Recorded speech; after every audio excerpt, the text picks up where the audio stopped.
नमस्कार दोस्तों, यदि आप यूपीएससी या स्टेट पीसीएस की परीक्षा की तैयारी कर रहे हैं तो इस चैनल को तुरंत सब्सक्राइब कर लीजिए।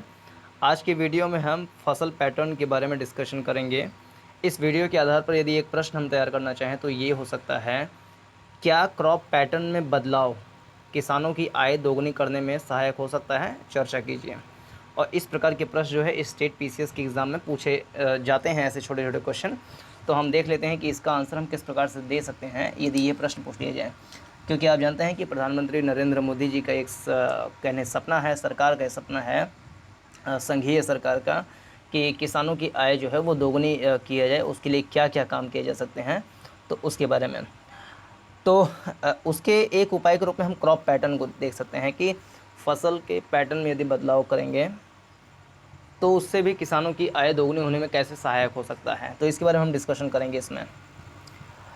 क्रॉप पैटर्न क्या है कि एक साल में किसी किसान द्वारा अपने खेत में जो भी फसलें उगाई जाती हैं उसको क्रॉप पैटर्न बोलते हैं।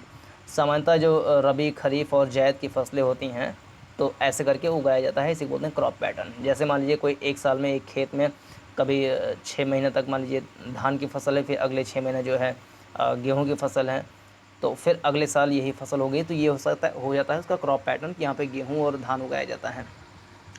कभी कभी 3 फसलें भी उगाई जाती हैं एक ही खेत में, तो उसका क्रॉप पैटर्न इस तरीके से त्रिफसली हो जाता है या बहुफसलीय भी हो जाता है। तो ये है क्रॉप पैटर्न।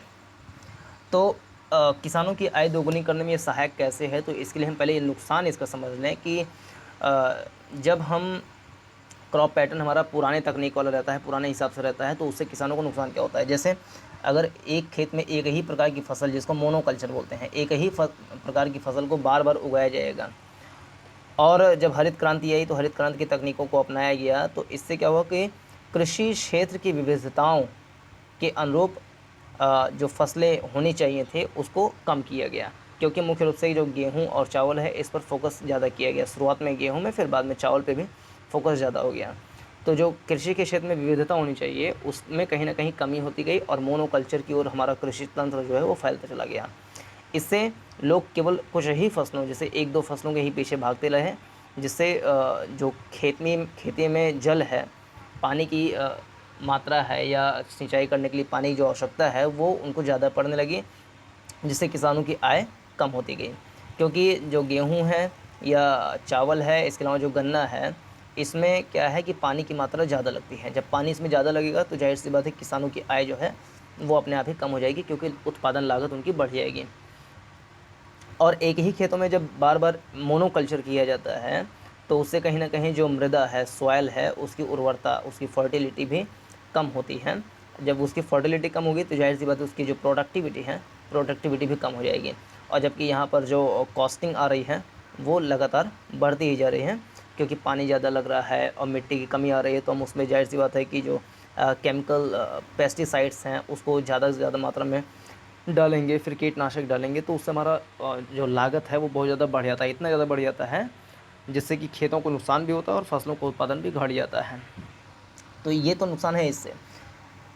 इसके अलावा अगर देखें पानी के क्षेत्र में ही, तो कृषि कार्यों में देश के जल संसाधन का 90% पानी अकेले लगता है कृषि के क्षेत्र में।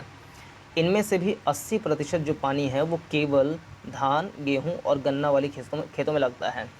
जो देश के बड़े जो कह लें सिंचाई वाले एरिया हैं, जहाँ पर कह लें सिंचित क्षेत्र है, देश के करीब करीब 11 राज्य जैसे बड़े हम उसमें देख सकते हैं। जैसे उसमें कि यूपी हो गया, फिर एमपी हो गया, इसके अलावा हम महाराष्ट्र को देख सकते हैं, बिहार, पंजाब, हरियाणा, फिर वेस्ट बंगाल हो गया।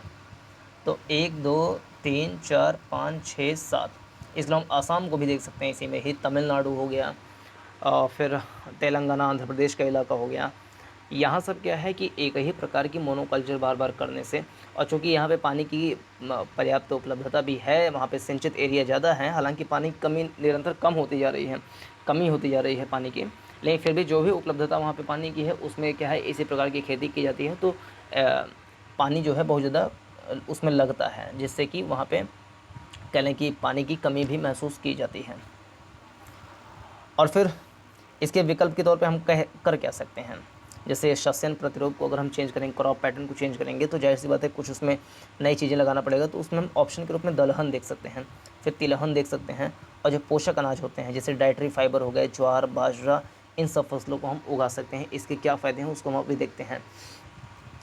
अगर हम देखें, जो सब लोग कहते हैं कि अगर हम क्रॉप पैटर्न को चेंज करेंगे तो उससे किसानों को जो है नुकसान होगा, इसलिए क्योंकि जब हम क्रॉप पैटर्न चेंज करते हैं, नए प्रकार की फसल को बोते हैं, तो उससे उसकी जो प्रोडक्टिविटी है वो कम होती है।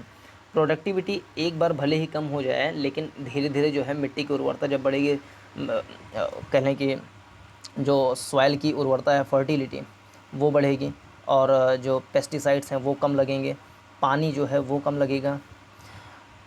तो इससे क्या है, और फिर भी जो उसमें फसलें उग रही हैं उसमें जो पोषक तत्व हैं, न्यूट्रिएंट्स हैं, वो अधिक हैं उसकी जो। तो इस कारण से हम ओवरऑल अगर देखेंगे तो उसका अंतिम जो लाभ है लगभग उतना ही रह जाएगा, बल्कि धीरे धीरे यदि हम उसमें निवेश करेंगे, टेक्नोलॉजी लाएंगे, या नए नए बीज का विकास करेंगे कि उसके उत्पादन कैसे और ज़्यादा हम बढ़ा सकते हैं, तो लॉन्ग टर्म में इससे मिट्टी की उर्वरता भी बनी रहेगी, पानी भी कम लगेगा और उत्पादकता भी बढ़ जाएगी। और भविष्य में जो है मोटा अनाज का जो है युग आने वाला है। फिर से मोटा अनाज को जो है गरीब लोगों के साथ जोड़ करके देखा जाता है, लेकिन उसमें पोषक तत्व की मात्रा बहुत ज़्यादा है। 2024 में 2024 को जो है अंतर्राष्ट्रीय मोटा अनाज दिवस भारत के द्वारा संयुक्त राष्ट्र संघ में जो है घोषित करवाया गया है। तो मोटा अनाज की महत्व बहुत ज़्यादा है। अभी वर्तमान में भी देखा जा रहा है, जो चावल है उसमें भी जो मोटे चावल हैं और जो पतले चावल हैं, महीन चावल, दोनों का रेट लगभग लगभग कम, मतलब बराबर कर दिया गया है। इसलिए सरकार जो है पीडीएस यानी पब्लिक डिस्ट्रीब्यूशन सिस्टम के माध्यम से जो है गेहूँ और चावल उपलब्ध करवा रही है। इससे जाहिर सी बात है कि राइस और वीट का जो कॉस्ट है वो मार्केट में कम हो गया है, तो किसानों को वैसे भी फ़ायदा नहीं हो पा रहा है। तो इसके लिए ज़रूरी है कुछ ऐसी चीज़ों की ओर बढ़ा जाए जिससे हमारी जो है लागत कम हो और उत्पादकता भी ठीक ठाक रहे, और हमारा लाभ जो है वो अधिकतम हो सके, क्योंकि भविष्य जो है वो मोटे अनाज का ही है।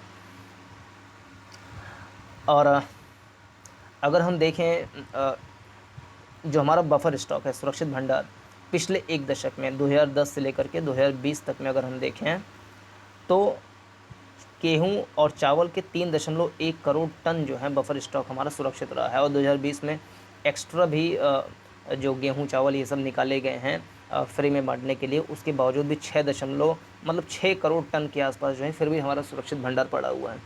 इतना ज़्यादा भंडार पड़े हुए हैं, कई बार ऐसा होता है कि गेहूँ चावल जो है वो सड़ भी जाता है, जो जहाँ पे उसका स्टॉक रखा जाता है एफसीआई में, फूड कॉरपोरेशन ऑफ इंडिया में।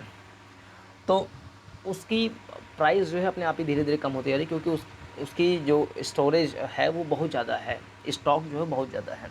तो किसानों को मोटे अनाज की तरफ बढ़ना चाहिए। मोटे अनाज के फ़ायदे क्या हैं? पहला तो ये कि मोटे अनाज में जो आहारीय रेशा होता है, आहारीय रेशा मतलब कि जो डाइटरी फाइबर होता है, डाइटरी फाइबर जो है डायरेक्टली न्यूट्रिएंट्स प्रोवाइड नहीं करता हमारे बॉडी को, but it is important to digest the food.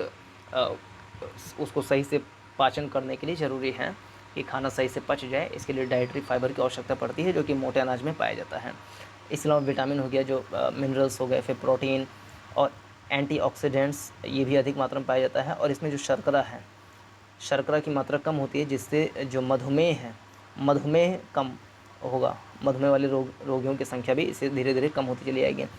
इसमें फ़ायदा ये है कि उत्पादन लागत जो है वो कम लगती है।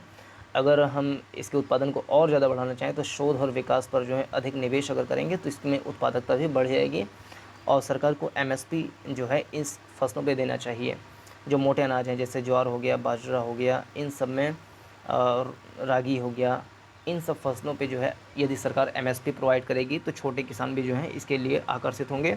और एक काम ये किया जा सकता है कि स्थानीय स्तर पे जो बाज़ार होते हैं, स्थानीय स्तर पे बाज़ार वो उपलब्ध कराए जाएँ किसानों के लिए, क्योंकि अभी यहाँ के जो बाज़ार होंगे वो इन मोटे अनाज को लेंगे नहीं, क्योंकि वो लेकर जाएंगे कहाँ, एमएसपी जो एफसीआई है वहीं पर गोदाम में लेकर जाएंगे, गोदाम वाले लेबर नहीं करेंगे इसको। तो एमएसपी प्रोवाइड किया जाए और एक बाज़ार जो है वो प्रोवाइड किया जाए किसानों को, जो है शुरुआत में थोड़ी समर्थन दिया जाए। जब कहने खाने की कमी हुई थी हमारे 1960-70 के दशक में, तो एमएसपी का कॉन्सेप्ट लाया गया था। तो इस समय एमएसपी को इस तरीके से लेकर के आया जाए कि वो मोटे अनाज पे ज़्यादा उसको प्रोत्साहन दिया जाए। तो इसकी ओर लोगों का रुझान भी बढ़ेगा। अभी एक बैग अगर यदि हम किसान को समझाने लगेंगे विज्ञान गणित कि ऐसे करो वैसे करो, तो वो उसकी ओर नहीं जाएंगे, क्योंकि उसका भविष्य उनको मार्केट जब है ही नहीं तो कहाँ पर लेकर जाएंगे। या तो वो खुद कंजम्पशन उसका करें, या तो अपने नाते रिश्तेदारों को दे दें।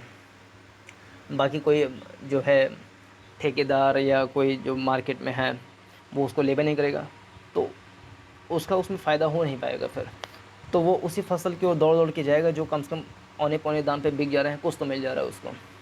तो इसमें सरकार को जो है बहुत सक्रिय रूप से काम करना पड़ेगा कि वो किसानों की आय दोगुनी करने में इस ओर वो बढ़े, इस पर एमएसपी दे, उसको मार्केट प्रोवाइड करें।